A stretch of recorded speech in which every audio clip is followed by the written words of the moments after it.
my name is Nairi Jelabushian, and my health topic for this 439 class will be perinatal depression.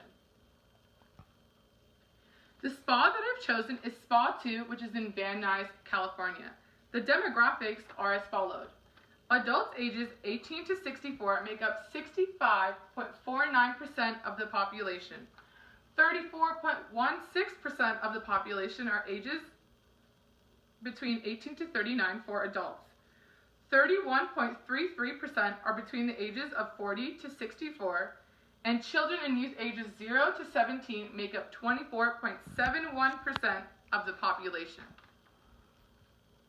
Here we have the presentation overview of the topics we will be discussing. First, we have the problem definition, then the proposed interventions, community mobilization, evaluation methods and tools, communication plan, and of course, references. Problem definition. So what is perinatal depression? Perinatal depression is depression that occurs during and after pregnancy. The most common symptoms of perinatal depression include lack of sleep, suicidal thoughts, and lack of attachment with the baby. Suicide is the #1 cause of death for women during the perinatal period.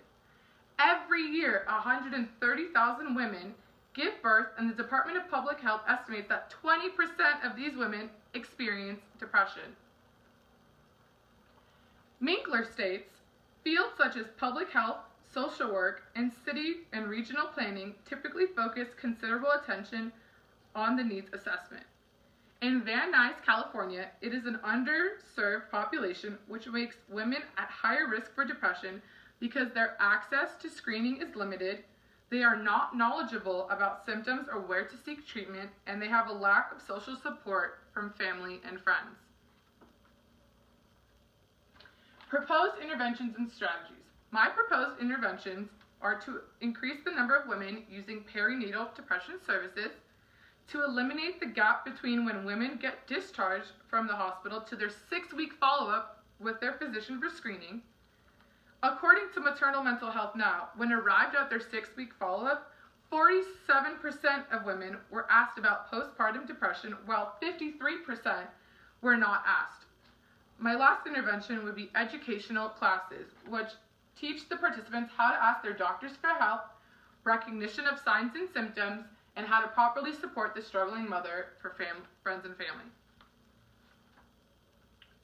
Community mobilization.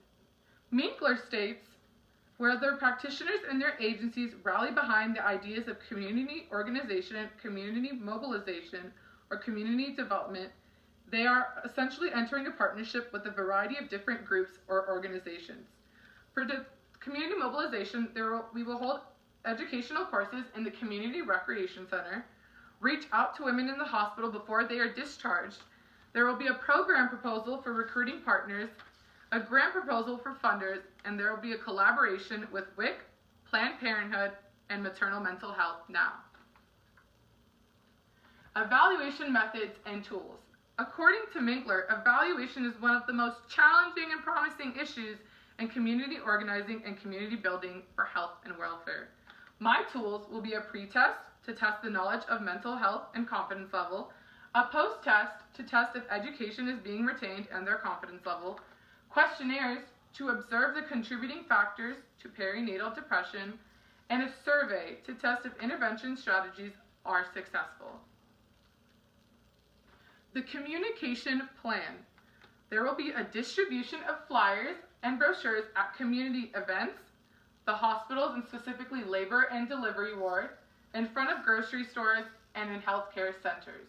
To integrate social media, we will be posting media information on Twitter, Facebook, and Instagram.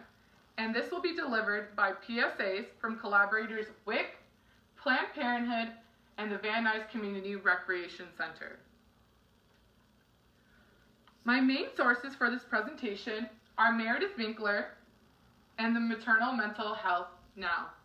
Thank you for watching this presentation.